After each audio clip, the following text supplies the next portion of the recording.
আজকে আমি আপনাদের সাথে শেয়ার করব আমি কি দিয়ে আমি হাতের কাজ করি। আমি হাতের কাজের জন্য সুতি লাচি সুতা ব্যবহার করি।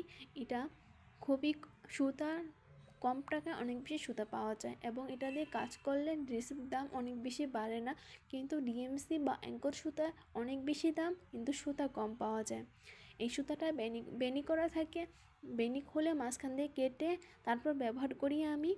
আর এখানে দুইটা আঠা দেখিয়ে দিচ্ছি, দুটোই হচ্ছে ফেব্রিক কালারটা, দুটোই আমি ব্যবহার করি। এবং সুতাগুলো আমরা যে কোনো একটা এয়ারটাইট বক্সে রাখবো, নাহলে এই সুতাগুলো থেকে আশ্বাস উঠে আসবে এবং ওটা হলো নষ্ট সুতা। তারপর দেখিয়ে দিচ্ছি ফ্রেম। এই ফ্রেমটা হচ্ছে 50 টাকা। এগুলো সব হচ্ছে যে প্লাস্টিকের ফ্রেম। এই ফ্রেমটা 60 টাকা। আমি কোনো প্লাস্টিকের ফ্রেম ছাড়া কোনো ফ্রেম ব্যবহার করি না। এটা 40 টাকা। এটা নিয়েছে 20 টাকা। এটাতে আমি ছোট ফুল কিংবা মাস্কের কাজ করি। এটা নিয়েছে 50 টাকা। আপনারা চাইলে আমার কাছ থেকে ওড়না, মাস্ক, কুশন কভার নিতে পারেন। আমার Facebook page SM boutiques and fashion, আপনারা